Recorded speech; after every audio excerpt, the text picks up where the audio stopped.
Welcome to the world of Dreamside Traveler.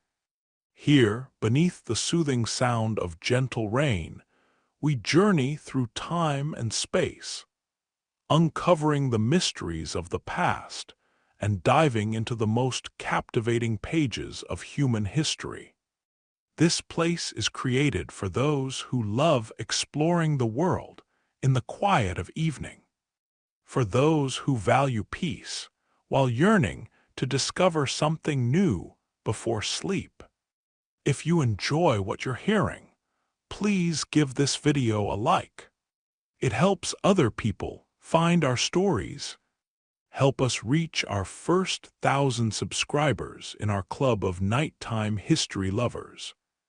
And the Dreamside Traveler channel will become your faithful guide to sleep.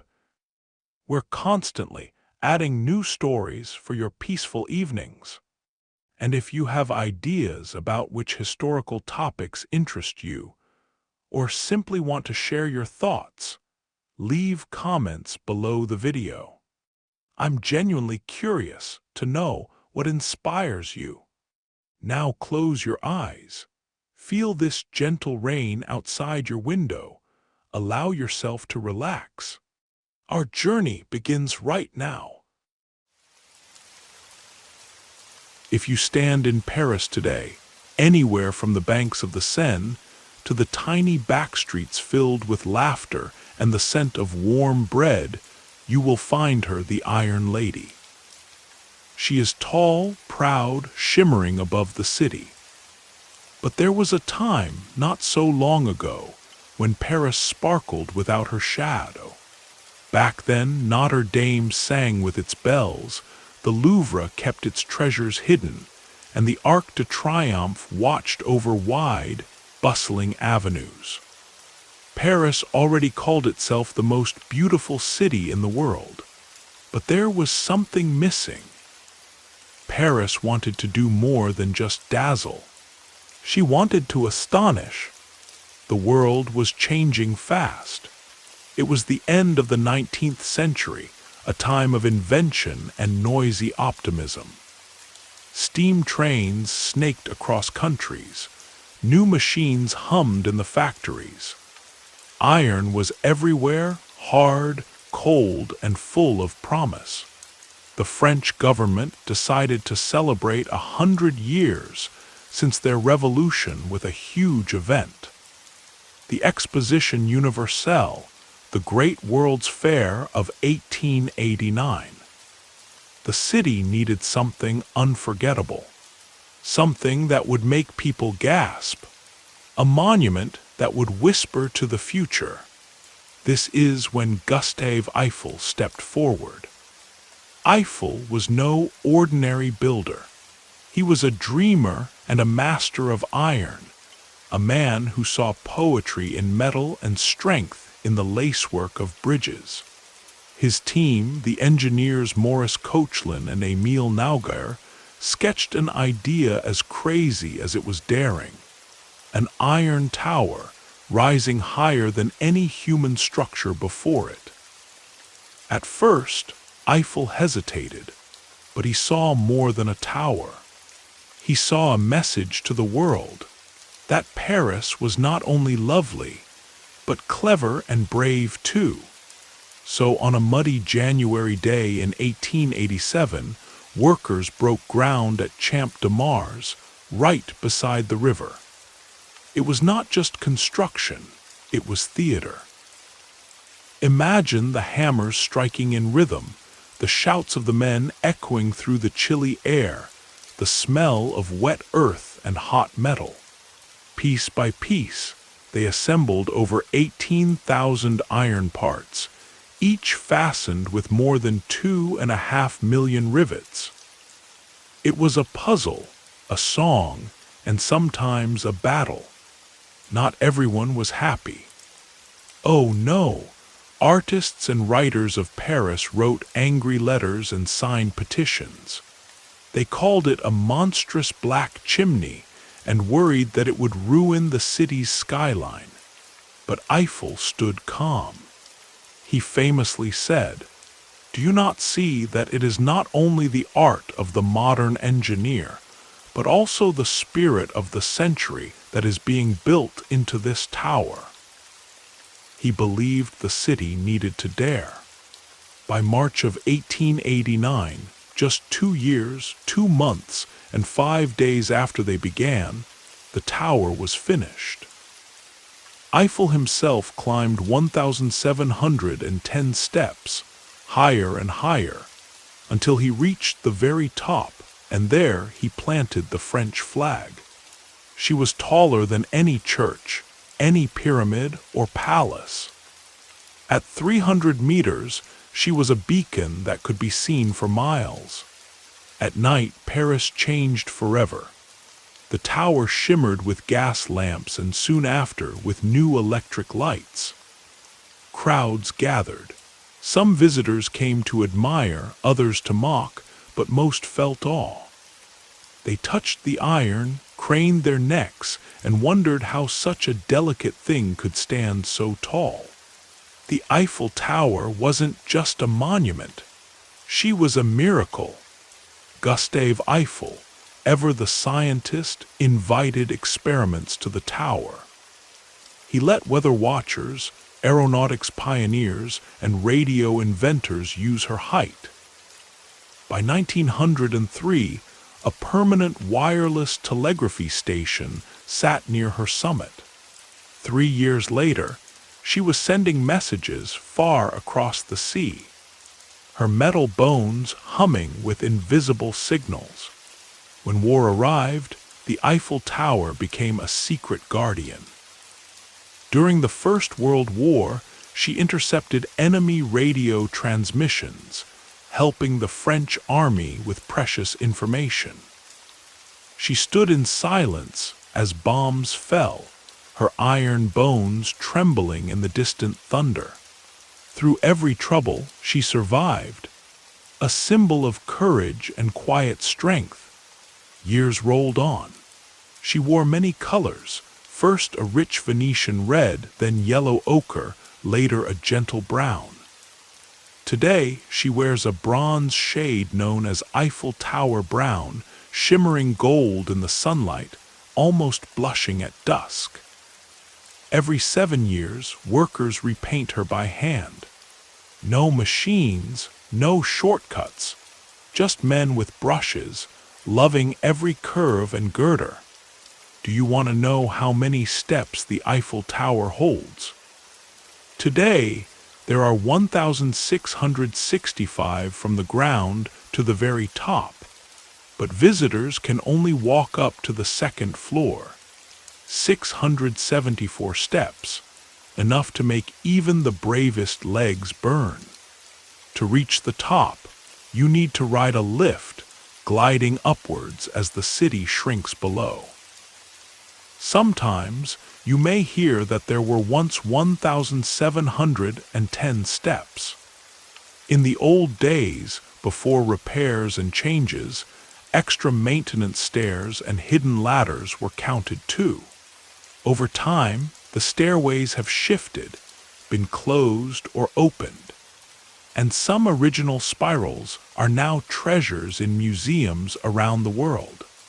In the year 2024, just for the Paris Olympics, she received a new golden sparkle, a reminder that after more than 130 years, she still knows how to steal the show.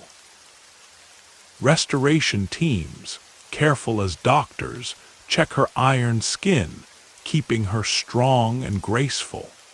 She has seen everything: wars and weddings, revolutions and reunions, movies and music, secrets and tears. She glows at sunset and twinkles every hour after nightfall, shining with 20,000 tiny bulbs. Lovers kiss at her feet. Children stare up and ask, "Does she touch the sky?" She never answers. She only smiles softly. There is more. At the top of the tower, hidden among the beams and clouds, is a secret apartment. Yes, Gustave Eiffel built it for himself. It is small, cozy, with floral wallpaper, simple wooden furniture, oil paintings, and even a piano. The famous inventor Thomas Edison visited once, bringing a phonograph as a gift. Today, you can peek through a window and see wax figures of Eiffel and Edison, forever talking above the city, whispering ideas to the stars. During the darkest days, when the Second World War swept over Europe, Paris fell under German occupation. As Nazi troops marched into the city, French resistance fighters cut the lift cables of the tower. They said if the enemy wants to raise their flag at the top, they must climb every step themselves. And so they did, but the first Nazi flag was so big, the Paris wind blew it away. Hitler himself visited the city, but he never reached the top. Even Hitler, Parisians would say, could not conquer the Eiffel Tower. Later, as the Allies approached, Hitler gave a cruel order: destroy the tower. But the German governor of Paris refused. He could not bear to destroy such beauty. And so, the Eiffel Tower survived, a silent, shining victory. After the war, she became a superstar. Musicians played beneath her. Painters and poets found inspiration in her shadows. The author Guy de Maupassant, who once called her a horror, often ate at her restaurant because, he joked, it was the only place in Paris where he couldn't see the Eiffel Tower. Oh, the sweet taste of irony! She grew even taller with new antennas, reaching 330 meters. She traveled the world through photographs, movies, and dreams. She appeared in everything from silent films to Hollywood blockbusters, sometimes the proud queen, sometimes the gentle friend. Children drew her. Lovers wrote her in letters. Even in cartoons and disaster movies, when the tower falls, she always rises again. She is the mother of all iron towers. After her, the world fell in love with steel and bold lines. Tokyo built its own, taller and painted orange and white. Blackpool in England raised a smaller cousin, crowned with a ballroom and a circus. Las Vegas made a shimmering copy for its glowing strip. And even in China, there is a city with a double, a Paris of dreams. But more important than her copies, the Eiffel Tower changed how we see the world. She taught us that beauty does not have to be heavy, does not have to be carved in marble. Sometimes, beauty is light, made of lines and air and courage. When Paris sleeps, and the city is quiet except for the gentle sound of the river, the Eiffel Tower dreams too. She dreams of bridges she once helped build, of secrets whispered in her hidden salon, of the day she almost vanished, and of all the hearts that have loved her. She remembers every first date, every wish, every artist who sketched her outline. She stands, the iron heart of Paris, pulsing gently, watching over you, and promising that in this city, dreams can really be made of metal and sky.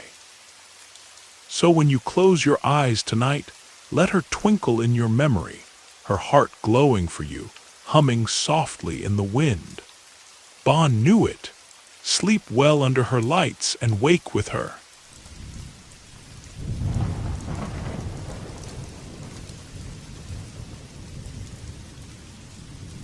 Just before dawn in Dubai, as the desert air begins to shimmer and the world is still quiet, a silver tower stretches toward the sky. There, where the golden sands used to dance untouched for centuries, now stands a miracle of glass and steel. At its heart, rising higher than the wildest dream, is a building that seems almost unreal. The Burj Khalifa. She is not just tall, she is the tallest thing humans have ever built, a spire so slender it seems to balance on air, a vertical city, a shimmering desert blossom frozen in time. Look up at her and you'll see that she doesn't simply touch the sky, she slices through it, glittering in the sunlight and glowing like a lantern at night. And for all her power, there's a gentleness to her. She looks delicate, almost as if a strong wind might sweep her away, but in truth, she is one of the strongest things ever created. The story of Burj Khalifa is a story of possibility, of stubborn hope, and of a city that dared to ask, how high can we really go?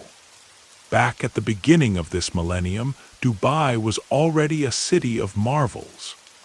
Skyscrapers stood shoulder to shoulder. Malls gleamed.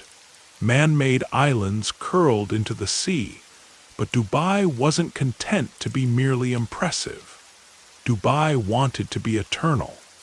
And so, in the year 2003, a new vision was announced. A tower so tall that it would change not just the skyline, but the story of cities forever. At first, the project was called Burj Dubai, meaning simply the Tower of Dubai, but the ambitions behind it were anything but simple. Behind the bold idea stood a company called Emaar Properties, with deep pockets and even deeper dreams. But the heart of the project belonged to the architects and engineers of a legendary American firm called Skidmore, Owings and Merrill. The chief architect, Adrian Smith, was a man who dreamed as high as he drew. He wanted more than just height. He wanted to create a tower that would dance with the desert wind and gleam in the sun like a jewel. The first sketches were made, then blueprints, then models and endless equations. The team gathered from all over the world, drinking coffee, re-drawing, reimagining, and always asking, can we go even higher? By January the 6th, 2004, the work began. The first shovelfuls of sand were lifted in silence. Machines rumbled. Workers bustled like ants in the desert heat, laying the vast concrete foundation that would anchor this new dream to the earth. Then, quietly at first, the tower began to rise. Floor by floor, she climbed, growing taller every week, every month, while the world watched and wondered. By the year 2007, she had become the tallest building in the Middle East. By 2008, she was the tallest structure on Earth. But no one knew how tall she would finally become. That was a secret, a puzzle, a little bit of showmanship from Dubai. Only when the final spire was set in place did the world learn the truth. The Burj Khalifa stood at 828 meters, or 2,717 feet, over half a mile into the sky. To give you a sense of scale, that's twice the height of the Empire State Building in New York. It took more than 22 million hours of labor, from over 12,000 workers, representing more than 100 countries. The foundation alone swallowed up 330,000 cubic meters of concrete, and the surface of the tower is covered with 103,000 square meters of glass. Building the Burj Khalifa was not just about height, but about unity. People from every corner of the earth coming together to create something that seemed impossible. When the tower finally opened its doors on January the 4th, 2010, It was no longer just a building. On that day, the ruler of Dubai, Sheikh Mohammed bin Rashid Al Maktoum, renamed the tower.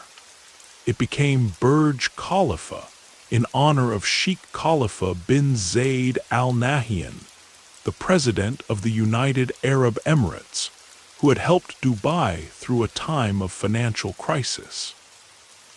The tower's new name was a gesture of humility and gratitude, a thank you written across the sky. There is a secret hidden in the tower's shape. The Burj Khalifa was inspired by a desert flower called the hymenocallis. Its petals spiral gracefully around a strong center, just as the tower's wings curve and set back, giving her breathtaking symmetry and stability. This clever Y-shaped design lets the building resist the fierce desert winds.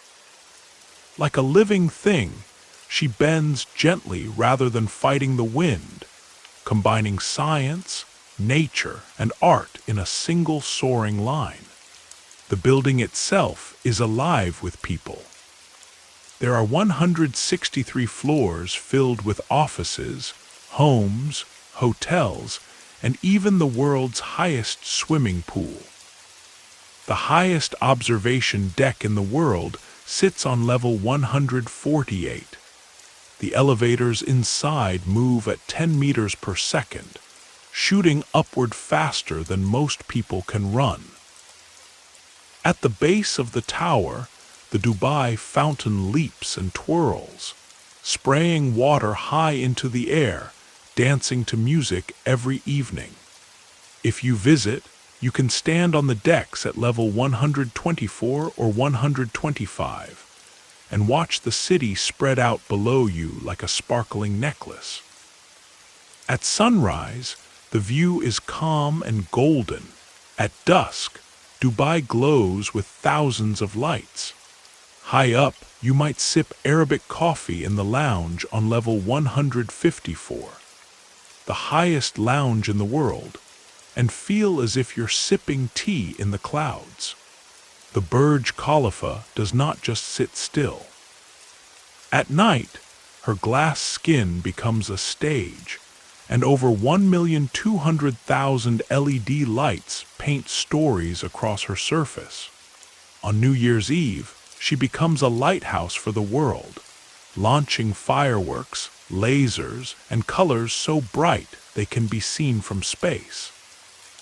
Sometimes she glows green for Eid, pink for breast cancer awareness, or wears the flag of a nation to celebrate or mourn.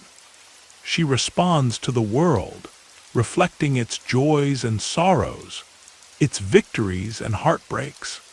She is also a star of the screen. In the movie Mission Impossible, Ghost Protocol, actor Tom Cruise famously climbed the outside of the tower himself, without green screens or tricks, just ropes and courage. The world gasped as he dangled nearly 800 meters above the ground.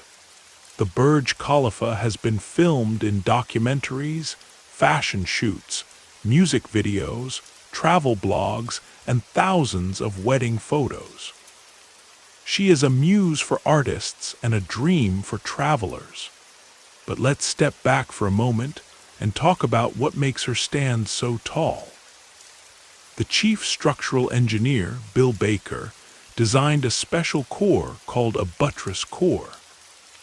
Imagine 3 strong wings spiraling out from a central spine, holding each other up and giving the whole tower strength. The design was tested in special wind tunnels, with models tweaked and adjusted until everything was just right. Bill once said, "It's not about resisting the wind, it's about dancing with it." But this story is not only about architects and engineers. It is about people. Over 12,000 men and women who worked, sweated, and sometimes risked their lives to build this wonder. They came from India, Pakistan, the Philippines, China, the United Kingdom, the United Arab Emirates, and more than 90 other places. Many of them worked in searing heat, pouring concrete, welding steel, or cleaning glass hundreds of meters above the earth. They became a family, speaking different languages, but sharing the same dream. Among the key figures were George Efstathiou, the managing partner who steered the project from start to finish, and the legendary firms involved. Skidmore, Owings and Merrill from the United States, Samsung C&T from South Korea, and many local companies who made sure the building followed every law and survived every challenge. Some fun facts.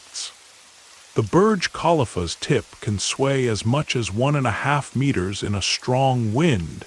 You can't feel it, but the building is alive and breathing with the weather. The glass used on the building is specially designed to keep out the fierce desert heat. And for cleaning, a special team of brave workers must rappel down on ropes from the top, scrubbing the glass with hands and soap, almost like climbers on a mountain. The Burj Khalifa is still a young tower, just over a decade old, yet she is already a legend. Rumors swirl about taller buildings, about new towers rising in other cities, maybe even in Dubai itself. But perhaps the tallest tower is not the one that reaches the highest, but the one that inspires the most hearts. When you stand beneath her, especially at night when the air is gentle and the fountains sing, you realize you are standing in a place where the impossible happened. The Burj Khalifa does not rise for pride or power. She rises for awe, for wonder, for the dreamers who look up and think, "I want to build something like that one day." She rises for all of us. And as the city quiets and the desert wind hums softly against her skin, the Burj Khalifa dreams too.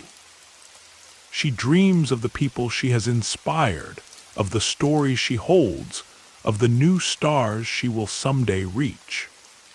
Because for her, and for all of us, the sky is not the limit. The sky is only the beginning.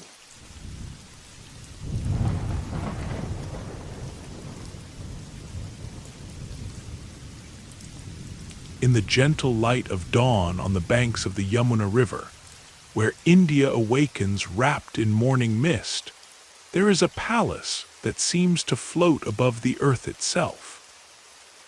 The Taj Mahal does not tower or loom. She glides, like a song made visible, like a whisper captured in white marble. Walk toward her through the soft air, past the lotus ponds and the quiet gardens, and you'll notice something rare. People lower their voices, not because anyone tells them to, but because reverence is the only response. The Taj Mahal was not built to impress. She was built to remember. She was shaped for love. But the story does not begin with domes or minarets or marble inlay. It starts, as so many stories do, with a glance. In the year 1607, in the crowded, fragrant marketplace of Agra, a young prince named Khurram, just 15 years old, caught sight of a girl called Arjumand Banu Begum, a year younger than himself. She was the daughter of a nobleman busy sprinkling rose petals over bottles of scented oil. In that moment, sunlight turned her veil to gold, and the world shifted for the prince. He would later become Shah Jahan, the Emperor of India, and she, his Mumtaz Mahal, the chosen one of the palace. It was not a typical royal match. 5 years after their first meeting, the two were married, and she became not only his wife, but his confidant, advisor, and best friend. She traveled with him wherever he went, even to distant battlefields, and their lives were so closely entwined that she would share his tent, listen to his dreams, and whisper her own. Over the years, they welcomed 14 children, surviving the dangers and hopes of each birth together. But love, even the most legendary, does not shield us from sorrow. In the year 1631, as she gave birth to their 14th child, Taj Mahal died. She was only 38 years old. Shah Jahan's grief was so deep that he is said to have wept for 8 days, refusing food, his hair turning white almost overnight. The emperor's heart shattered, and with it, the rhythm of the empire itself faltered. But from this ocean of mourning, he made a vow. I will build for her a tomb so beautiful that the world will never forget her name. And so the Taj Mahal was born, not in joy, but in heartbreak, a palace for a spirit, a letter of love that even death could not erase. The very next year, 1632, construction began. The work would continue for more than 20 years. Over 20,000 artisans and workers arrived from every corner of India, Persia, Turkey, and Central Asia. 1,000 elephants helped carry marble and precious stones across rivers and plains. The chief architect was a mysterious master known as Ustad Ahmed Lahori, a Persian whose understanding of symmetry and the Mughal style, laced with Persian flair, was unmatched. They brought marble from Makrana, jasper from Punjab, turquoise from Tibet, sapphire from Sri Lanka, and gems from the corners of the known world. Into the white marble, carnelian, jade, lapis lazuli, amethyst, onyx, and crystal were inlaid by hand, like stars pressed into a snowy sky. Each petal carved on the walls was not just decoration, but a wish for eternal love, a flower that would never fade. The dome, rising to 73 meters, floats above the tomb like a single perfect pearl. Its inside was designed to echo every whisper, so that even the softest promise lingers. The 4 minarets that stand guard at each corner are not quite vertical. They lean slightly outward, so that if ever an earthquake should shake the earth, they would fall away from the main tomb and never upon it. The Quranic calligraphy adorning the entrance grows subtly larger as it rises, so it always appears perfectly proportioned to those standing below. A quiet magic of geometry. The Taj Mahal is not the same at every hour. At sunrise, she blushes with pink and peach, the color of a new beginning. At midday, she stands brilliant white, as proud and calm as a swan. At sunset, she glows gold, her shadow stretching long and soft over the reflecting pool. And under a full moon, she glimmers with a blue so pale, people have wept, convinced she is not made of stone but of longing itself. The pool before her is not only for beauty, it is a mirror so that you see not only what the Taj Mahal is, but what she means. After Mumtaz's death, Shah Jahan never built again. In his last years, his own son Aurangzeb overthrew him. The old emperor was imprisoned in a small chamber across the river from the Taj Mahal, where, for 8 years, he gazed at his wife's tomb through a tiny window, unable to visit, but never looking away. When Shah Jahan died in 1666, His body was placed beside Mumtaz's under the marble dome, in the cool earth, with no ceremony, no great fanfare. Just the reunion of lovers who could not be parted, even by time. The Taj Mahal is not just built. She is composed as if every arch and every garden was a note in a lullaby. Her lines and curves sing together, a symphony in stone, a love poem that never ends. The building follows the rules of Mughal architecture, a harmony of Persian, Islamic, Indian, and Turkish styles. But the Taj Mahal does not blend. She transcends. Step inside, and the light slips through carved screens as soft as breath. At the center lie two cenotaphs, one for Mumtaz Mahal and one for Shah Jahan, but the real graves are hidden below, deep and private, as if their love, even in death, was too precious to show. Look closer at the marble, and you'll see flowers inlaid so delicately with carnelian, lapis lazuli, jade, and turquoise that they seem painted. But each petal is actually a tiny piece of stone, cut and set by hand in the art called Petra. These flowers never wilt. Here, love never fades. The entire complex is a study in perfect balance. The minarets lean just so, the gardens are divided into perfect quadrants. Every mosque and shadow reflects its twin, except for one thing.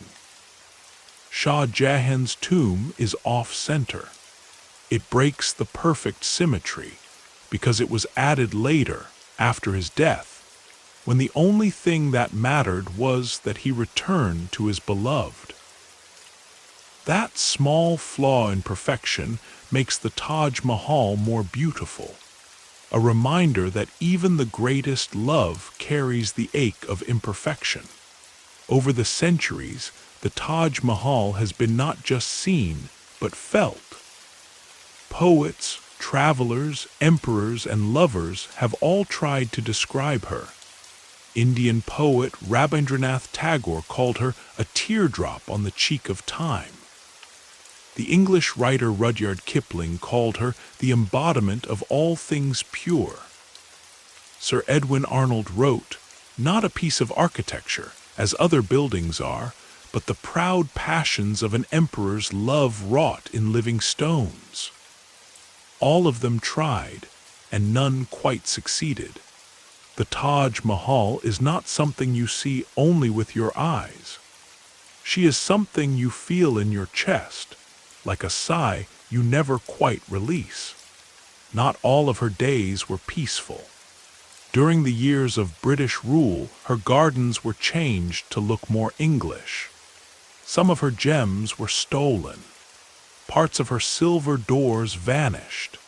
In the 20th century, the threat of pollution, acid rain, and crowds threatened her beauty. In the early 2000s, careful preservation began. Workers gave her marble skin mud-pack facials, just like a queen at a spa, to keep her shining. She has survived war, neglect, and time because people cared enough to fight for her. Because some love is worth protecting. Imagine walking through her gardens at twilight. The lawns are emerald, the jasmine perfumes the air, the water glows with the last light of day. The call to prayer rises in the distance. Peacocks cry from far off, fireflies drift above the rose bushes, and even the wind seems to whisper her name. You don't want to speak. The silence is too deep, too holy. This is not a grave. It is a memory so vivid that it became stone. The Taj Mahal is a promise kept. She tells us that love, even when lost, can leave behind something beautiful. That grief, if guided by devotion, can build wonders that last forever. and though Shah Jahan and Mumtaz Mahal have long since faded into silence, the Taj Mahal still stands, bathed in moonlight, brushed by jasmine, visited by generations who come only to say, "I remember, I see you, I believe in love." And if you listen very carefully, as the sun rises and the lotus blossoms open, you might hear a prince whispering again to a girl with rose petals, and the story begins once more.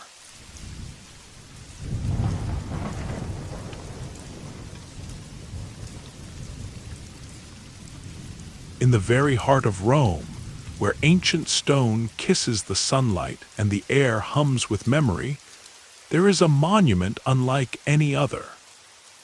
The Colosseum does not glimmer like gold or shine with polished marble. Instead, she breathes. She stands weathered and proud, her arches like the ribs of a sleeping giant, her broken walls soaked with the echoes of centuries.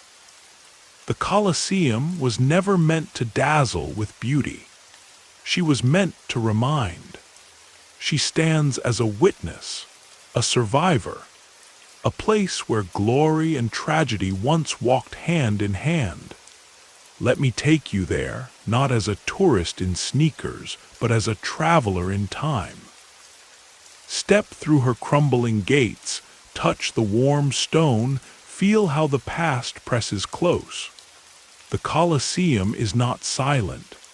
She is full of whispers, the roar of crowds, the scrape of sandals on sand, the deep sigh of a world that has seen everything and endured even more. Our story begins in the year 72, when the world's center was Rome and emperors ruled like gods. After the wild, destructive reign of Emperor Nero, whose taste for luxury left Rome battered and angry, a new emperor, Vespasian, set out to rebuild trust. Where Nero's palace, the Golden House, once sprawled in decadent splendor, Vespasian said, "Tear it down, give the land back to the people." So began the construction of the Flavian Amphitheater, what we now call the Colosseum, a monument to Rome's resilience and a gift to her citizens. It was an act of redemption, a monument for the people. Here, all classes from emperor to slave could sit together, laugh, cheer, gasp, or shudder. The Colosseum became the stage for the empire's greatest spectacle, where bread and circuses met in dust and sunlight, where steel and sand told stories older than any book. The building itself was a miracle. Stone by stone, under the fierce Roman sun, the Colosseum rose on the drained basin of Nero's artificial lake. She grew quickly, her foundations dug deep into the earth, not just a building, but a mountain. She reached 48 meters high, the height of a 16-story building. She could hold 50,000, sometimes even 80,000 spectators. There were 80 arched entrances, a river of faces, rushing in and out for the games. The engineering was genius. Travertine limestone from nearby quarries, volcanic tuff, and the Romans' own secret recipe for concrete made the core. There were marble seats for the rich, wooden benches for the rest. Beneath the arena, a labyrinth of tunnels and cages hid wild animals, prisoners, and the trapdoors for sudden surprises. Above, sailors from the Roman Navy worked an enormous canvas roof, the velarium, to shade the audience on hot days, a sky of cloth, rippling in the wind. When the Colosseum opened, the celebrations lasted 100 days. Gladiators battled in armor, wild beasts thundered across the sand, and for the grandest events, The arena floor was flooded for full-scale naval battles. Ships clashing, water spraying, the crowd roaring approval. The games were theater, survival, punishment, and politics, all performed beneath a Roman sky. Yet let's not dress it up in too much gold. The Colosseum was beautiful, but also brutal. Gladiators, warriors, slaves, prisoners, sometimes even volunteers fought for honor, for freedom, or for a chance to be remembered. The Bedtime faced lions, leopards, elephants, even crocodiles. Sometimes myth came to life. Orpheus charming beasts, Hercules battling monsters. And always it was the crowd who decided, with a thumb up or down, whether a life ended in blood or hope. There was spectacle and pageantry, trumpets, costumes, painted shields. There were contests between masters of every fighting style. The Murmillo with his broad sword and heavy helmet, the Retiarius, swift with net and trident, the Secutor, masked and relentless, the Threeks with curved sword and light armor. The gladiators were stars. The people scratched their names on walls, composed love poems, and children played gladiator in the streets. Not all were willing, of course. Many were slaves, captured in war or condemned to the sand for crimes. Some fought for freedom, others because it was all they knew. In the Ludus Magnus, the greatest gladiator school, trainees honed their skills with wooden swords, practiced dodging, drilled for hours. Their diet was full of barley and beans, the power food of ancient Rome. To fight in the arena was to balance skill with showmanship, muscle with courage. For here, every battle was both real and performance. But no empire lasts forever. By the 5th century, the Roman world trembled. The games grew fewer, the crowds quieter. Christianity spread, and the old spectacles were condemned. By the 6th century, the Colosseum was silent. Earthquakes cracked her bones, marble was stolen for churches and palaces, grass and wildflowers grew where blood had once soaked the sand. Yet still, she endured. Her arches became houses, workshops, and even stables. She watched new empires rise and fall. By the 18th century, dreamers and poets arrived in Rome. The Romantics fell in love with her ruins. Lord Byron wrote of her solemn beauty, artists painted her by moonlight, travelers wandered her halls whispering secrets into the night. The Colosseum was no longer a place of violence, but a monument to memory, to what was lost, and to what survives. In the 20th century, people began to restore her, stone by stone, arch by arch. Today, the Colosseum stands not perfect, but proud. A ruin, a relic, a living symbol. At sunset, when the crowds have drifted away, you can walk through her empty arches, sandals whispering on ancient stone. Stand in the center of the arena, close your eyes, and for a heartbeat you might hear it. The wild cheer of 50,000 souls, the clash of swords, the growl of a lion, the hushed moment before fate falls like a blade. The Colosseum is haunted not by ghosts, but by stories. They say there was once a gladiator named Verus who faced his friend Priscus in front of Emperor Titus. The fight was so fierce, so noble, that after hours both men dropped their weapons, too exhausted to go on. The emperor was so moved, he declared both men victors, granting them freedom and a rare happy ending. or the legend of the White Lion of Carthage, who refused to attack a condemned boy, instead lying beside him, gentle as a lamb. The emperor pardoned the youth, the crowd cheered, and the White Lion never returned. The Colosseum is also a place of quieter, gentler moments. Lovers have met beneath her broken arches, whispered promises among shadows.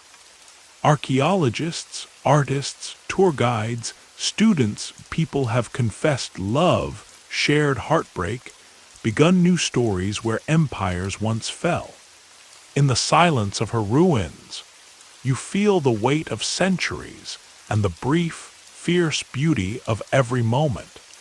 Rome did not just build the Colosseum, they invented her. Their concrete, mixed with volcanic ash, is so strong it still resists time. Their arches carry the weight of worlds. The hypogeum, the underground maze, was a wonder of pulleys and elevators, bringing animals and actors to the stage with breathtaking surprise. The velarium, the great canvas roof, floated over the crowd like a gentle sky, the work of sailors who knew ropes and wind better than anyone. Now, in the twilight, as the sun sinks behind Roman hills and the stones grow warm, the Colosseum stands a survivor, a storyteller. If you place your hand on her ancient wall and close your eyes, you might feel a pulse, faint but real. The thunder of 50,000 cheers, the gasp of a crowd, the hush of a lover's secret, the kindness of mercy in a world of violence. The Colosseum is not dead. She is very much alive, a heart that still beats for all who care to listen.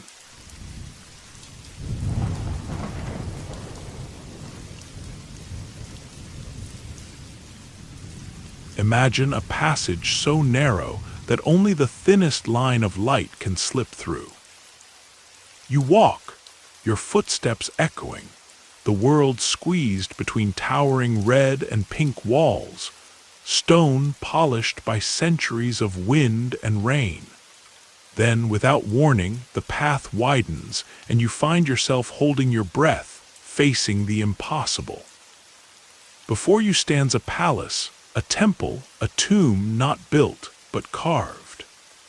Columns rise up, graceful and proud, windows that lead nowhere, a doorway opening into mystery. This is Petra, the city of roses, ancient and patient, half as old as time itself. Petra does not shout her greatness. She waits, and when she finally reveals herself, it feels like a secret that belongs only to you. Let me tell you her story. Our tale begins more than 2,000 years ago, around the 4th century before our era. The world was wild, the desert fierce and untamed. But the Nabateans, an ancient Arab people, were not wanderers without purpose. They were traders, map-makers, and silent watchers of the stars. They chose their home carefully, a hidden valley wrapped in sandstone mountains, reachable only through a twisting, secret gorge called the Sick. Here they began to carve their city into the very bones of the earth, turning cliffs into homes, temples, tombs, and theaters. Their work was not brute force, but patience and grace. They made the desert theirs. After the long, winding walk through the Sick, sunlight suddenly spills out over Petra's most famous face, Al-Khazne, the treasury. But darling, this was never a bank. It is a tomb, a wonder, a legend standing 39 meters high, sculpted from a single wall of sandstone. Its facade mixes Greek, Roman, and Nabatean styles. Columns stretch like open arms, statues perch above, every detail hiding stories. And up at the very top sits an urn. For centuries, people believed it hid treasure, and if you look closely, you can still see bullet holes from bandits who tried to break it open. The urn never cracked. Petra, as always, keeps her secrets. Do not be fooled by her romance. The Nabateans were master engineers. They tamed the desert with one of the most advanced water systems in the ancient world. They carved channels to catch flash floods, built reservoirs and dams to hold water, laid clay pipes to carry it to every home, every garden, every bath. Petra flourished where nothing should have lived. At her height, 20,000 people called Petra home. Caravans from China, India, Egypt, and Greece crossed her canyons, trading silk, spices, and stories. The city became a heart where east met west, and every stone remembered 1,000 footsteps. Beyond the treasury, Petra opens petal by petal. There is the street of facades, tombs stacked like tall stone houses. There is the great theater, not built on a hillside, but carved out of one. More than 8,000 people could sit inside, and the acoustics are perfect even today. There are royal tombs, their faces worn by wind and time, still magnificent. The great temple with its wide staircases and columns rising to the sky. And above it all, far up a mountain path of 800 worn steps, stands Petra's quiet giant. Ad-Dair, the monastery. It is simpler, stronger, and even larger than the treasury, carved straight into the cliffside, waiting in silence at the top of the world. But every carving, every shadow, every broken column speaks a language older than words. It speaks in memory. By the 4th century of our era, Petra's golden age was fading. Trade routes shifted, earthquakes shook the city, the Byzantine Empire spread, temples became churches, and the city slowly fell quiet.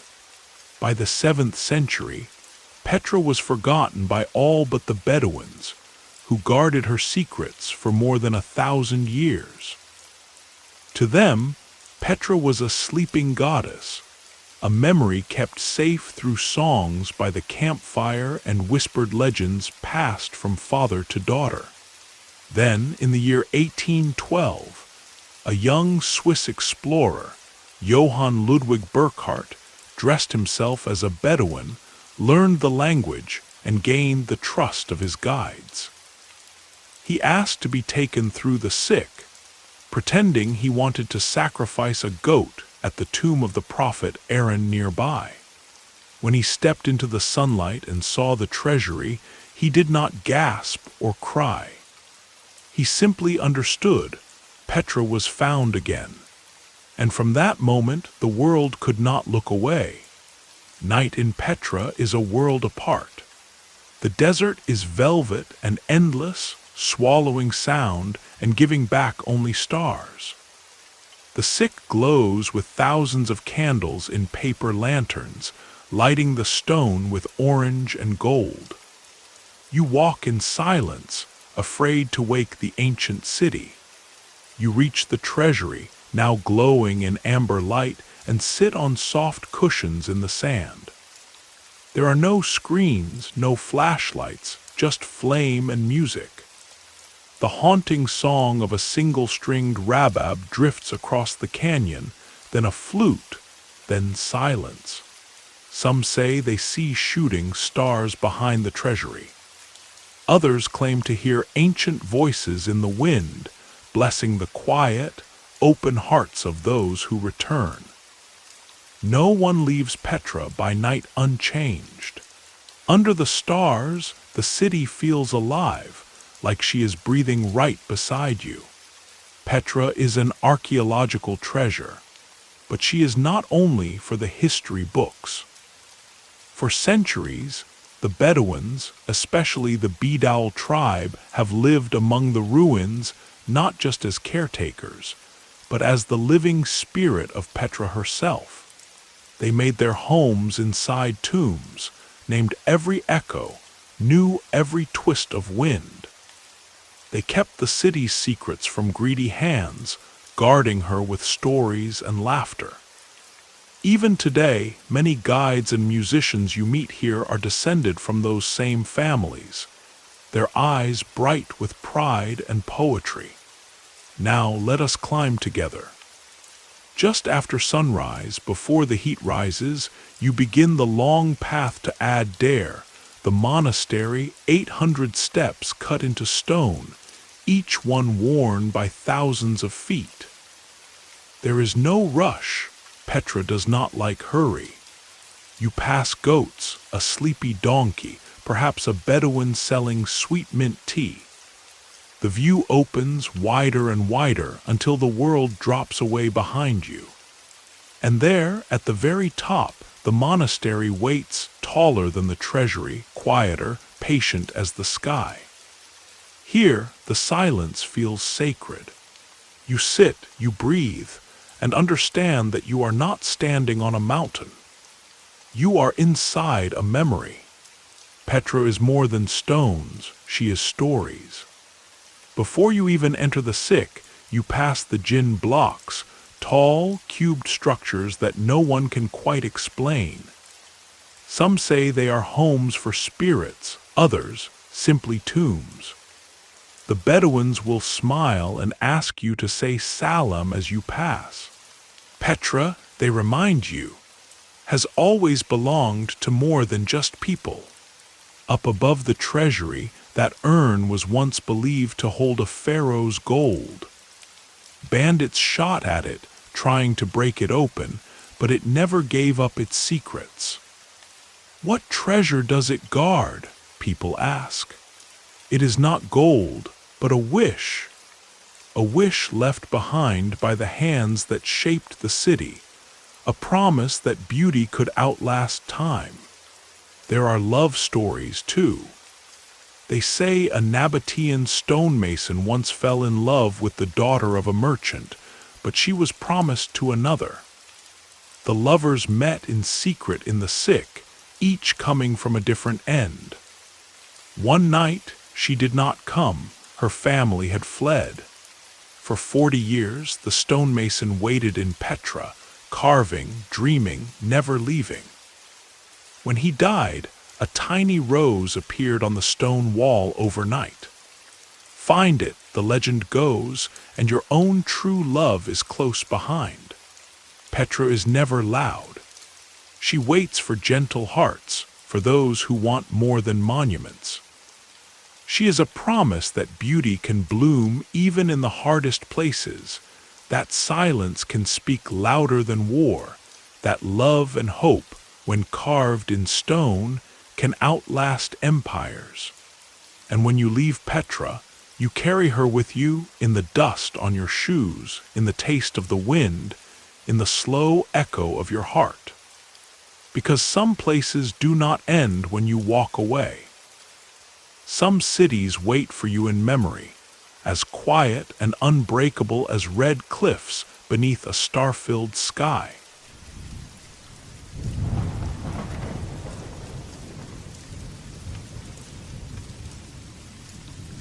In the heart of Sydney's glittering harbor, where the sunlight turns water to diamonds and seabirds wheel above ferries, there stands a building unlike any other in the world. It does not simply sit on the edge of the land. It seems to unfurl, to open its arms to the sea and sky. The Sydney Opera House is more than architecture. She is a question, a risk, a dream in white, floating at the edge of the Pacific. Go back in time to the early 20th century. Sydney was transforming fast, no longer just a colonial port, but a young city bursting with ambition. Yet something was missing, a true home for the arts. Grand performances were held in town halls and movie theaters, perfectly fine, but never breathtaking. By the 1940s, artists, musicians, and writers began to whisper, then to demand, a building worthy of the city's growing spirit. Among their champions was a British-born conductor named Eugene Goossens. He argued, year after year, that Sydney needed not just a hall, but a beacon, an opera house to match the harbor and the city's dreams. The government listened. In 1954, New South Wales Premier Joseph Cahill promised that the city would build its opera house, though no one yet knew what it would look like. 2 years later, an international design competition was announced. Architects from all over the world were invited to imagine something astonishing. 2 great halls, one for opera and ballet, one for concerts, both set on the edge of the harbor. The instructions were deliberately vague. Just a few lines about size and function, and a challenge to reach for the extraordinary. More than 200 entries arrived from 32 countries. Many were grand, classical, and safe. But then, entry number 218 arrived. It looked almost unfinished, sketches, sweeping and simple, full of possibility. It was the vision of a young Danish architect named Bjørn Utzon. His design was nearly tossed aside, considered impossible to build.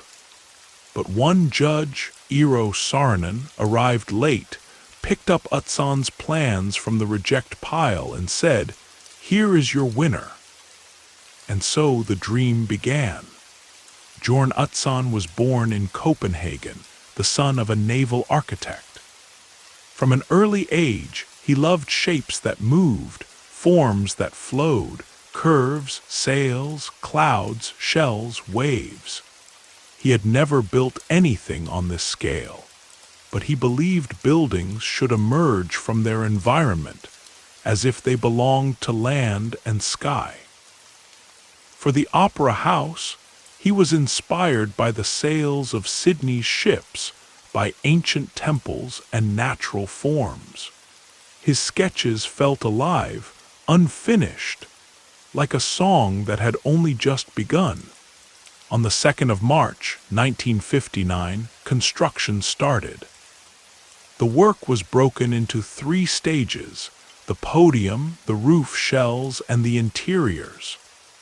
The base went up quickly, but when it came time to build those iconic white sails, nothing worked.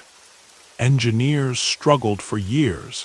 Every shell, every curve seemed to break the rules of physics. Frustration mounted, money disappeared, the dream began to fade. It was only in 1961 that Utzon's breakthrough came. All the roof shells could be cut from a single sphere, sliced at different angles. Suddenly, the impossible became possible. But by then, costs had exploded, tempers flared, and the new government turned on Utzon. In 1966, exhausted and unpaid, he resigned and left Australia, never to see his masterpiece completed. Others took over. Peter Hall, Lionel Todd, and David Littlemore, all Australian architects, were tasked with finishing a building whose very heart they had not dreamed. Utzon's exterior remained, but inside, compromises were made. His vision for flowing spaces was replaced with practicality. The Grand Opera Hall became a concert venue. Acoustics were reworked. But the shape, those soaring, overlapping sails, remained stubborn and beautiful. It took more than 10,000 workers to build the opera house. By the time it was finished in 1973, The cost had soared to more than 100 million Australian dollars, over 14 times the original estimate. The money did not come from taxes, but from a state lottery, a roll of the dice that paid for a city's dream. On the 20th of October, 1973, Queen Elizabeth II officially opened the Opera House. It was a day of national pride, and for some, quiet sorrow. Bjorn Utzon watched from afar, uninvited, his vision at last made real but not yet whole. Decades passed. The critics who called the Opera House a disaster went silent. The building became a global icon, a symbol of Australia's creative spirit, its outline instantly recognized. Part bird, part ship, part cloud, part impossible dream. More than 10 million people visit each year. The performance halls host more than 1,500 events annually. Opera, ballet, rock concerts, indigenous storytelling, jazz, electronic music, poetry, children's plays, and wild experiments that defy category. The building is alive, ringing with laughter, applause, and the hush that falls just before a curtain rises. And then, in 1999, reconciliation finally began. At last, Utzon was asked to return, not in person, but as a design consultant. He was 81 years old. With his son Jan Utzon, he worked with Opera House staff to bring his original vision to new renovations.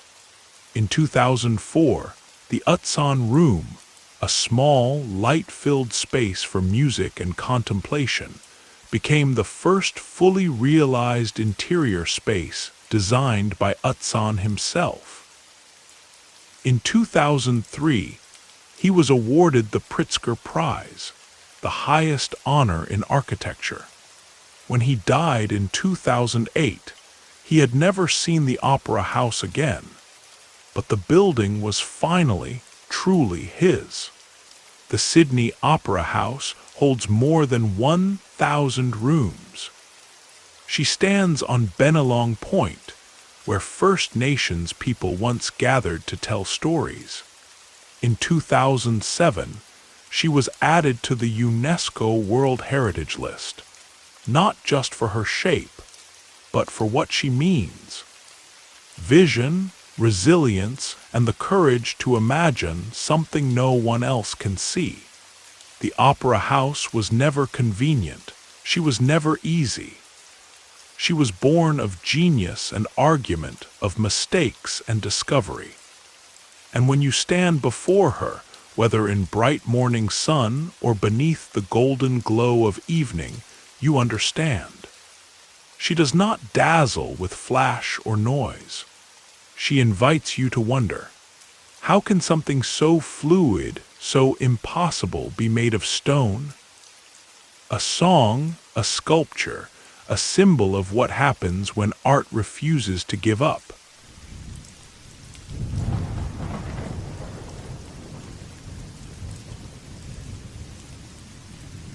Deep in the heart of Cambodia, hidden for centuries beneath climbing jungle and gentle sunlight, there stands a temple so vast, so intricate, so enduring that many believed it could only have been made by gods.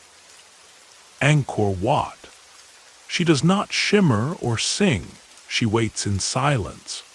Her towers rise like lotus buds from the ancient earth, serene and timeless.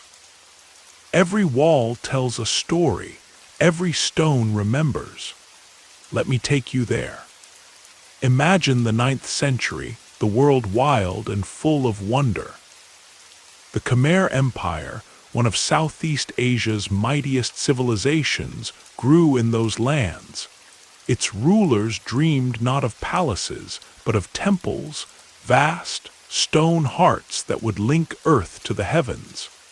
By the 12th century, the Khmer capital, Angkor, was a miracle. a city of 1,000 temples, endless rice fields, wide canals, and shimmering reservoirs, the largest city on earth at the time. Among the kings, one name stands out: Suryavarman II, protector of the sun, who ruled from around 1113 to 1150. He was a devoted follower of Vishnu, the Hindu preserver, though most kings before him had worshipped Shiva. Suryavarman wanted a temple to honor Vishnu, a place for his soul to rest, a monument that would outlast his own reign. He imagined something the world had never seen: a temple aligned with the stars, built to last as long as the sky itself. Building Angkor Wat took decades. Thousands of workers, stone carvers, architects, artisans, and laborers worked in precise harmony. The sandstone was brought from Mount Kulin, over 50 kilometers away, carried on rafts along winding canals. Think of it, more than 5 million tons of stone, over 1,200 square meters of intricate carvings, every line measured, every angle considered. The temple's very shape echoes the universe, a sacred map of heaven and earth. Angkor Wat means city of temples, but in Suryavarman's day, it was simply the sacred home of Vishnu. The temple's moat, 190 meters wide, represents the cosmic ocean, while the 5 towers stand for the 5 peaks of Mount Meru, the center of the universe in Hindu legend. The tallest tower rises 65 meters into the sky, perfectly aligned so that on the equinox, the rising sun crowns its peak. The whole temple faces west, unique for a Hindu temple, a sign of its funerary purpose and its devotion to Vishnu. Walking to the heart of Angkor Wat is a journey, not just a path. You cross the great moat, following a stone causeway lined with Naga serpents and guardian lions. Each step leads you from the world of people to the world of gods. It was meant to be walked slowly, so the spirit could catch up to the body, so the soul would be ready for the divine. On the temple's outer gallery, 8 enormous panels of bas-reliefs stretch before you, more than 1,000 stories in stone. They do not just show myth, they tell it. You see the churning of the ocean of milk, gods and demons pulling a serpent to create the nectar of immortality. A cosmic story of conflict and hope. You see the great battle from the Ramayana, warriors and monkeys and demons swirling together, led by Rama and Ravana.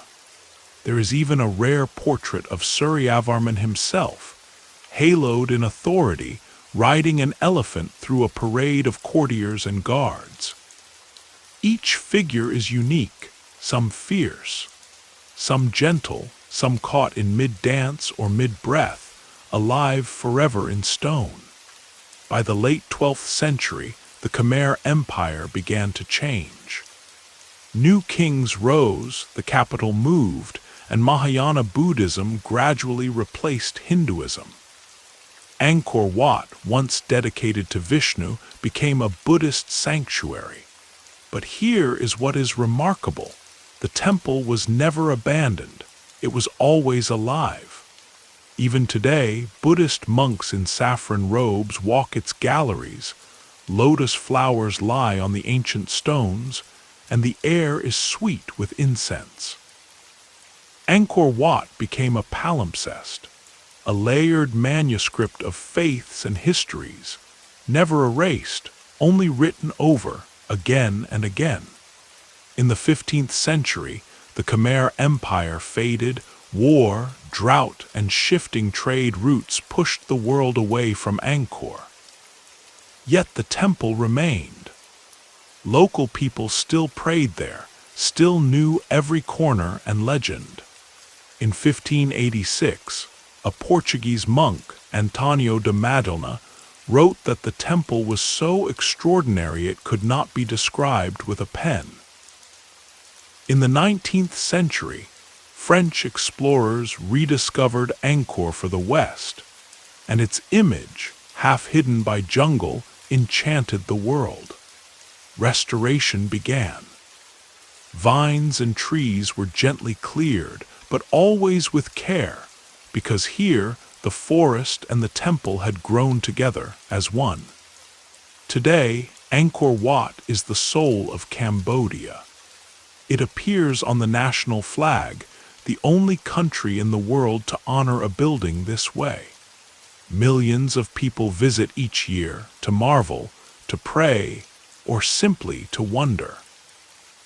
In 2023, Angkor Wat was declared the largest religious monument on Earth, covering more than 162 hectares. But Angkor Wat is more than numbers, more than stone. She is alive. Buddhist monks still pray in her sanctuaries. Local people bring flowers and festivals. Artists sketch her. Children play in her shadows. At sunrise, the temple becomes a silhouette of dreams. Golden towers reflected in lotus ponds. The air full of hush and promise. If you listen closely at Angkor Wat, you will not hear the roar of armies or the commands of kings. You will hear something softer, the whisper of stone and spirit, of hands that carved, of feet that prayed, of rain that fell and sun that rose again and again. Angkor Wat is not a ruin. She is a cathedral of continuity, a temple that teaches us that some stories are not shouted, but carved quietly, patiently into the world, waiting to be discovered, one step at a time.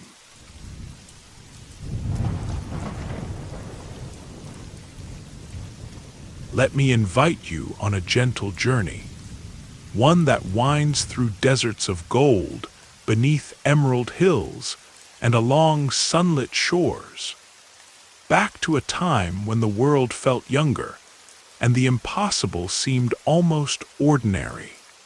Close your eyes and imagine, for a moment, a world where stone could become poetry, where kings and dreamers reached for the heavens, and where every city hid a secret.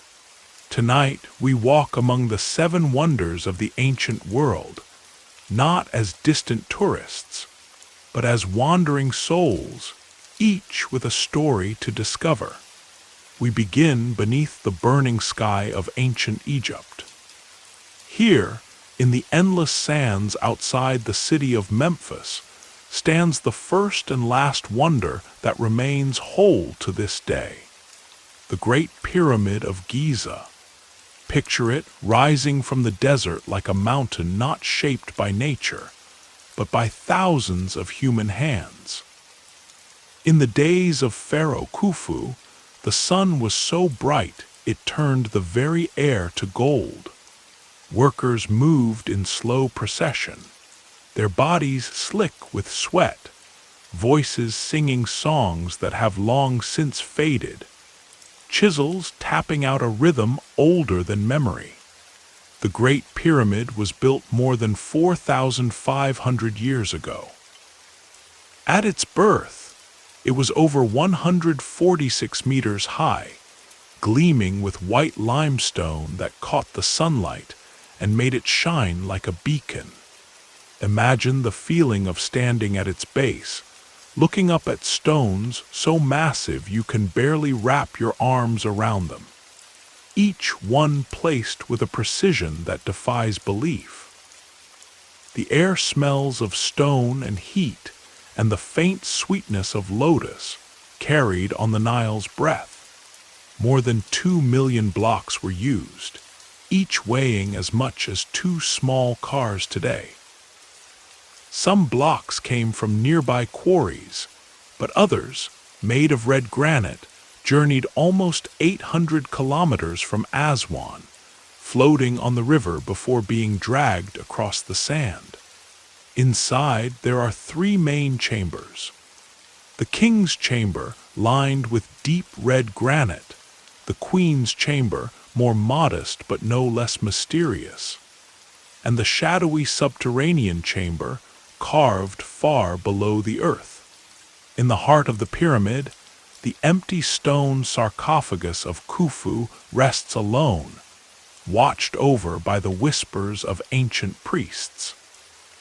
The engineers who built the pyramid were not just builders. They were magicians, creating passageways and relieving chambers to support the weight of the ages. When you touch the wall, it feels cool even in the sun's heat. Stone that remembers everything. The pyramid is not alone. Nearby, smaller pyramids rest, built for queens and royal daughters. Temples and causeways once thronged with life. And forever, the great Sphinx sits watchful, half lion, half human, its nose long gone but its gaze unbroken. The necropolis around Giza was once alive with prayers, incense, and the silent passage of souls toward eternity. Though grave robbers long ago emptied these tombs, the true treasure remains. The wonder that human hands could imagine and create something so perfect it still stands, silent, after thousands of years. Now imagine the sun setting on Egypt, the sand cooling beneath your feet. We leave the desert and drift east, toward a place of legend, Babylon, beside the slow-flowing Euphrates River. Here, the air is heavy with heat, and the sky glows violet at dusk. It is said that within the heart of the city, a king's love gave birth to a miracle, the Hanging Gardens of Babylon. No one knows for certain if they ever truly existed, but in the world of wonder, belief can be as real as stone. Picture, if you can, a city where terraces rise one above the other, covered with a jungle of green. Palms and flowering trees sway in the wind, vines tumble down from high balconies, and every wall is alive with color. Water runs everywhere, sluicing down channels, feeding every leaf and petal. The gentle sound of flowing water soothes the mind, and the air is sweet with the scent of jasmine, honeysuckle, and blooming roses. Legend says King Nebuchadnezzar II built these gardens for his queen, Amytis, who longed for the mountains and forests of her homeland. To please her, he commanded engineers to create an impossible paradise, an artificial mountain of earth and stone, layered with terraces and crisscrossed with clever irrigation systems. Can you see the pulleys and chain pumps, worked by servants who never sleep, drawing water up from the river to the highest boughs? The city below hears the endless song of water, and at night, moonlight reflects off every leaf, painting silver patterns on the stone. Historians debate where the gardens really stood. Some claim they belonged not to Babylon, but to Nineveh. Others think they were never more than poetry and dream. But for centuries, travelers told stories of walking beneath these green arches, where fruit and flowers brushed their shoulders, and lovers whispered beneath shaded paths. The Hanging Gardens became not just a symbol of love, but of the human desire to create beauty even in the harshest desert. Let us turn west now, toward the rolling hills of Ionia, where the blue sea kisses the land and the night air smells of salt and thyme. Here, in the city of Ephesus, stood the temple of Artemis, known to the Greeks as Artemis, to the Romans as Diana, goddess of the hunt and the moon. Imagine coming to Ephesus at dawn, mist curling above the meadows, and seeing the great temple rising from the earth like a vision. The temple was immense, over 115 meters long, more than 55 meters wide. It was built and rebuilt many times, each version more splendid than the last. The most famous was begun around 550 years before our era. The marble columns, 127 in all, each 18 meters high, stood in double rows, reflecting the pink light of sunrise. As you walk between them, the world becomes hushed, and your footsteps echo in the sacred space. Worshippers came from all corners of the world, bringing gifts of gold, silver, and precious stones. Inside, the statue of Artemis stood covered in jewels, her many breasts symbolizing fertility and the earth's abundance. The walls were covered with reliefs of gods and goddesses, of wild beasts and blooming plants. Poets and artists, musicians and traders, everyone found something to admire. But the temple was not immune to the cruelty of time and ambition. In 356 before our era, a man named Herostratus set fire to the temple, seeking immortality in infamy. The flames devoured the wood and stone, but the people rebuilt, raising the temple even grander than before. Yet centuries of wars, floods, and neglect took their toll. Today, only a single lonely column stands among reeds and wildflowers. But if you close your eyes, you can still hear the prayers, the low hum of voices, and the slow heartbeat of a city that once believed in miracles. Travel with me to the olive groves of Olympia, where every 4 years, the world's greatest athletes gathered to honor Zeus, king of the gods. Here, among shady trees and fields alive with the cries of children, stood a statue so breathtaking that even the bravest warriors bowed before it. The statue of Zeus at Olympia, created by the sculptor Phidias, was more than 12 meters high, his skin of gleaming ivory, his robes and crown fashioned from beaten gold. Imagine stepping into the temple, the air cool and still, the scent of oil lamps and flowers thick around you. Zeus sits on his throne, holding a figure of Nike, goddess of victory, in one hand, his other resting on a scepter topped with an eagle. His gaze is gentle but infinite. His throne is decorated with ebony, ivory, and precious stones.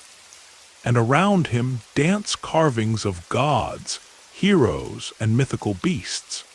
They say that to look upon Zeus was to understand both awe and comfort, a reminder of the heavens' power, but also of mercy. The ceiling was painted with constellations, as if the night sky itself watched over the god.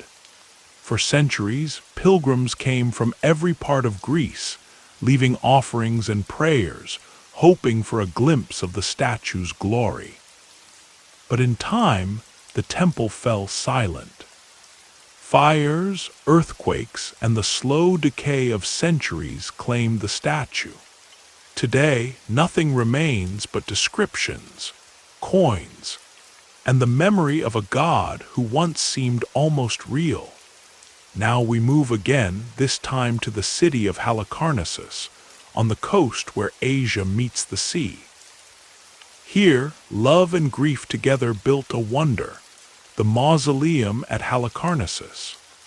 Mausolus, a Persian satrap, and his queen, Artemisia, ruled this land.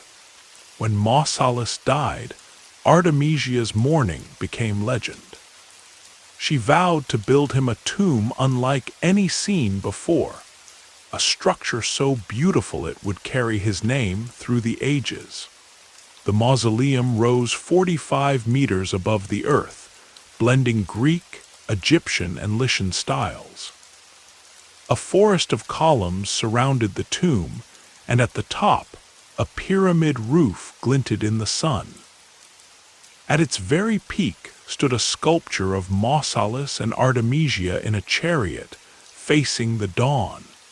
Reliefs along the walls told stories of battles, of gods and heroes, each one carved with loving hands. Inside, treasures lay buried with the dead, tokens of love and power.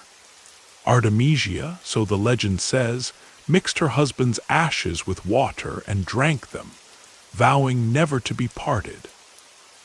The mausoleum was a place of memory and beauty, admired for centuries by all who saw it. But earthquakes shook its columns, invaders stole its stones, and time wore it away. Today, you can wander among scattered fragments, feeling the echoes of mourning and devotion, and understanding how love can turn grief into greatness. Sail with me across the blue Aegean to the island of Rhodes. Here, after a long and terrible siege, the people celebrated their freedom by building a statue to Helios, the sun god, a wonder the world had never seen. The Colossus of Rhodes stood more than 33 meters high, its bronze skin shining in the sunlight, a beacon at the entrance to the harbor. Workers spent 12 years forging bronze, shaping the statue, and assembling its iron framework. Some say ships sailed between its legs. Others believe it stood proudly on a stone platform, one arm raised to shield its eyes against the dawn. The Colossus was a symbol of victory, hope, and human daring.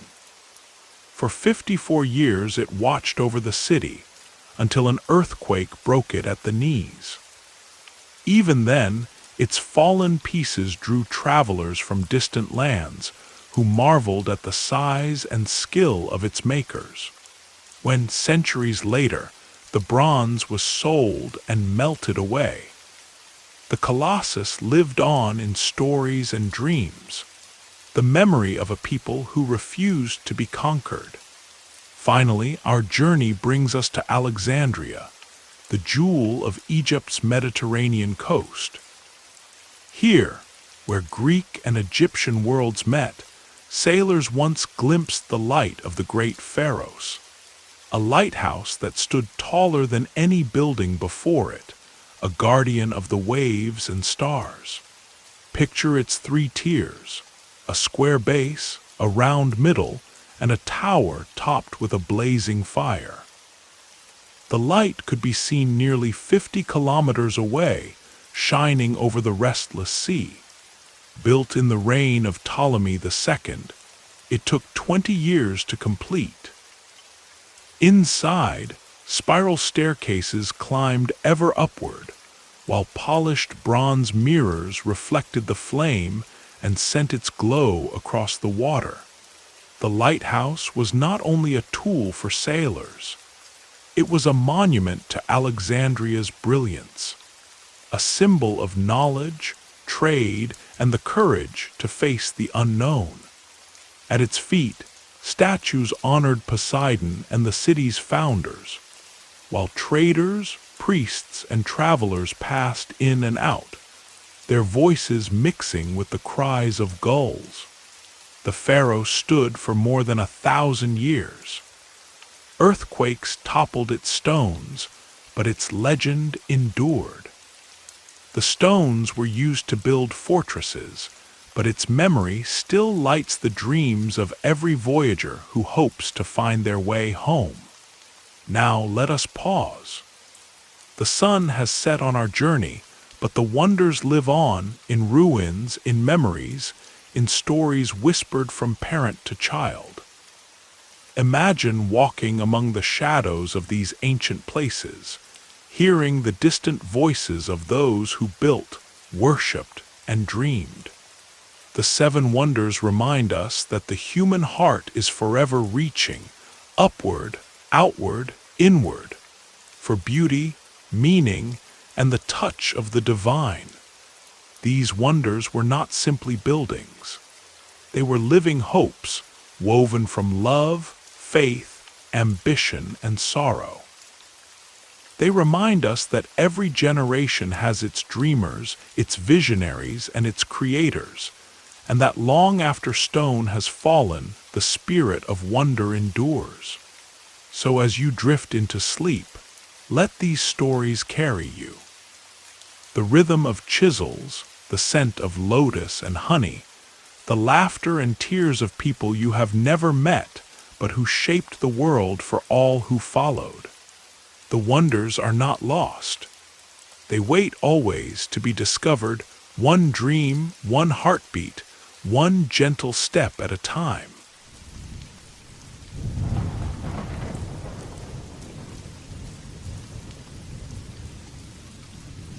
Let your imagination open its gates. Step into the world not of kings and myth, but of living, breathing humanity, where mountains are scaled with sweat and stone, where rivers of dreamers cross continents, and where each wonder stands as both a memory of struggle and a promise to the future. Far across Asia, where the early morning mist clings to hills, and the world still seems shaped by legends, the Great Wall of China begins its silent journey. It is not one wall, but many, twisting across the land like the spine of some ancient dragon, its scales made not of bone, but of brick and stone. The air is crisp on these heights. A lonely wind whistles through ruined watchtowers, carrying echoes of voices from centuries ago.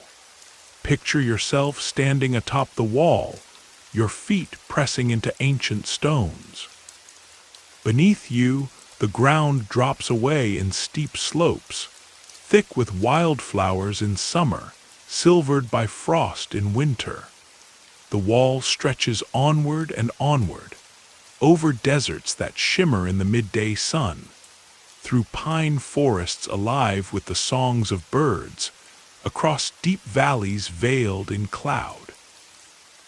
Built first of packed earth and wood by the small, warring kingdoms of early China, the wall grew under the vision of emperors.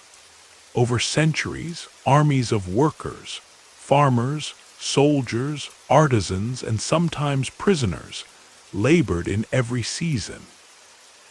They bore stones on their backs, chanted songs to keep their spirits high, and sometimes left behind only their bones. Imagine their hands, blistered and raw, gripping ropes, lifting heavy bricks, carving the shapes of dragons and tigers into guard stones for good luck. Legends tell of Meng Jiangnu, a woman whose tears, shed for her lost love, toppled a part of the wall itself. At night, the signal towers flickered with lanterns and smoke, sending warnings across the mountains. An ancient web of communication stretching farther than the mind could grasp.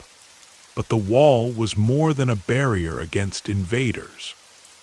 It was a lifeline for traders and travelers, a spine connecting villages and cities along the Silk Road. It watched empires rise and fall, its stones warming beneath the feet of merchants, soldiers, and storytellers from 1,000 lands. Now the Great Wall stands as a place of reflection and wonder. When you walk along its highest ramparts, your heart can almost hear the footsteps of history, each stone a silent testament to human longing for safety, connection, and endurance. Now we drift far to the south, over deep jungles and the blue skin of the Atlantic Ocean, until we see the steep green slopes of Rio de Janeiro, where a mountain rises above the city, as if reaching for heaven itself. Here, at the very top, Christ the Redeemer spreads his arms wide, an embrace of stone and hope watching over millions. In the hush before dawn, the city below sparkles with the last remnants of night, while the mountain is still wrapped in mist. It is 1931, and the statue stands newly revealed, its 30-meter body aglow with the first rays of sun, arms stretching almost as wide as the mountain itself.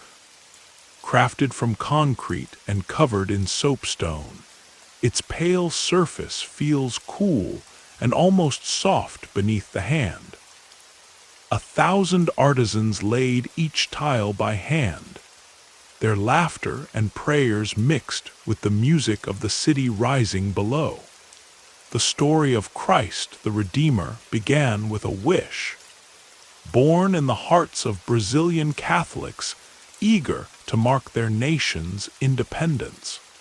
Years of planning followed, engineers solving riddles of wind and weight, workers inching their way along narrow railways and cliffs, sometimes braving storms and fog so thick the world vanished. But the dream was stronger than the mountain.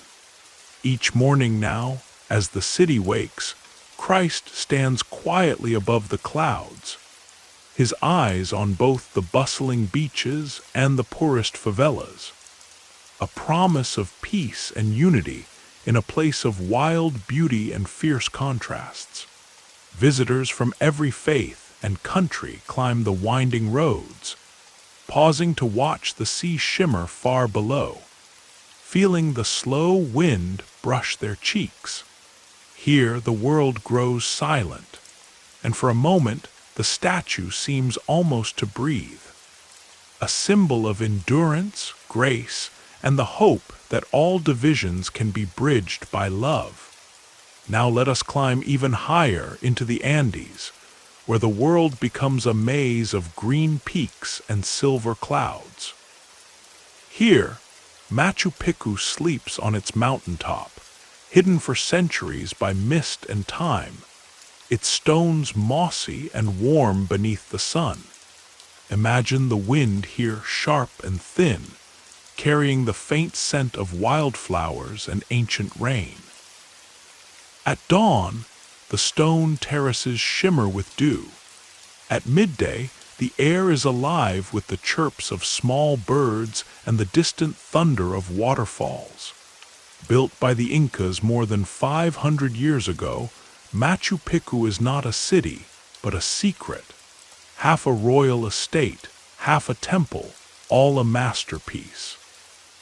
Each stone was shaped by hand, fitted so tightly together that not even a blade of grass can slip between them.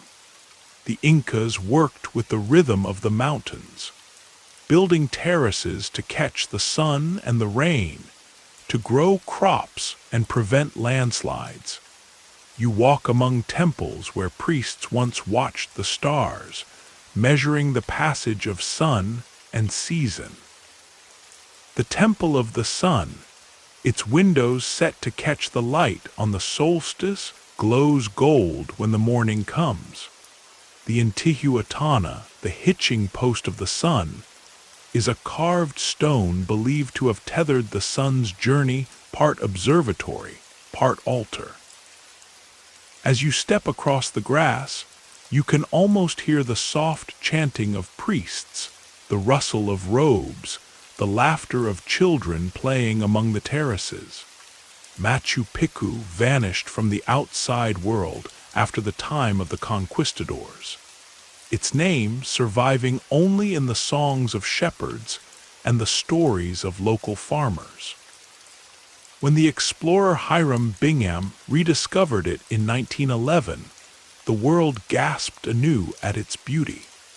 Now, people from every corner of the globe come here to lose themselves in mist and memory, and to feel, if only for a moment, what it is to be both lost and found on the roof of the world. Let us descend now, down through tangled cloud forests, to the jungles of Yucatan, where an ancient city waits beneath the green, silent heat. Here, at Chichen Itza, the stones still whisper in Maya and Spanish, and the languages of wind and bird. The city thrived 1,000 years ago, its people shaping stone and time with equal mastery. The first thing you see is the Pyramid of Kukulkan, rising in perfect symmetry. Its steps number 365, one for each day of the year. On the days of equinox, shadows ripple down the staircase like a living serpent, a sign to the people that the gods walk among them. Walk close, and you can hear the echo of your own clap return as a bird's cry. A trick of acoustics the Maya built with patient genius. Chichen Itza was not only a city of kings, but of priests, warriors, merchants, and children. The Great Ball Court, the largest in all the Americas, still echoes with imagined shouts, the thump of rubber balls, the sharp call of a referee. Here the stakes were high, and sometimes the game ended in sacrifice, a solemn gift to the gods. Nearby, the Temple of the Warriors stands among a forest of stone columns, each carved with the story of a hero or a battle. Sacred wells, called cenotes, sink deep into the earth, their water blue and mysterious, places of prayer and sometimes sorrow. Archaeologists still find jewels, tools, and the bones of offerings, silent witnesses to a time when the line between life and the afterlife was as thin as the surface of the water. When you walk Chichen Itza at sunset, as the jungle sings with the voices of frogs and insects, you feel how ancient and eternal this place is. The stones do not sleep. They dream of gods and people, of rain and corn, of a world where every shadow and every whisper mattered. Now let your mind wander across the seas, to a place where the roar of the crowd once shook the very earth. Rome, eternal city, where the Colosseum still stands, battered and proud. Its arches glow honey gold in the afternoon sun. Grass grows now where blood once spilled, and pigeons perch where emperors once gave their deadly commands. Step inside and hear in your heart the roar of 80,000 voices, the clash of sword on shield, the growl of lions in their cages beneath the sand. Built nearly 2,000 years ago, the Colosseum was the center of Roman life, a place of spectacle, glory, and sometimes cruelty. Its design was revolutionary. The oval shape allowed the crowd to see every moment of drama. Ingenious trapdoors and elevators in the hypogeum below the floor let beasts and fighters appear as if by magic. Here, emperors bought favor with bread and games. Gladiators, some slaves, some volunteers, fought for fame, for fortune, or for freedom. Every seat, every shadow has seen both terror and beauty. Over centuries, earthquakes and neglect gnawed at its bones, but the Colosseum endures, a testament to the power and ambition of a people who changed the world. When the sun sets, the stones turn red and the air softens. Modern visitors walk in quiet, pausing to touch the ancient walls, feeling the pulse of 1,000 forgotten stories. Heroes, martyrs, poets, and the echo of lives lived in the shadow of greatness. We travel east now to the gentle banks of the Yamuna River, where dawn breaks golden through the morning mist. Here stands the Taj Mahal, a dream made stone, a love letter written by a grieving emperor for his beloved wife. Its marble shines white as moonlight and blushes pink at dawn. Each wall is inlaid with flowers of jasper and jade, lapis lazuli and turquoise, carved by artisans who believed that beauty was itself a form of worship. 20,000 hands built the Taj Mahal, their hammers and chisels singing through 2 decades. Marble came from Rajasthan, stones from Persia and Tibet. The minarets stand like guards, but lean outwards ever so slightly, so that if they fall, they will not touch the tomb.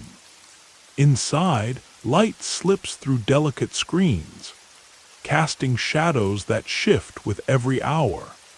Here, in the stillness, you hear the whisper of ancient poetry, the promise that love, once kindled, can shine brighter than 1,000 diamonds. The Taj Mahal is not just a monument to loss. It is a celebration of devotion, art, and the endless longing of the human soul. Its reflection glimmers in the pool at its feet, and for a moment, the line between heaven and earth disappears. Let our path turn now into the desert, to the land of red cliffs and secret canyons. Petra, the Rose City, waits in silence. The way in is through the sick, a narrow passage carved by water and time, the walls towering so high that sunlight only brushes the ground for a moment at noon. You walk in shadow, your footsteps hushed, until the canyon suddenly opens, and there before you is Al-Khazne, the treasury, carved in stone as soft as butter, glowing pink and orange in the changing light. Petra was built by the Nabateans, traders who mastered the art of water and stone.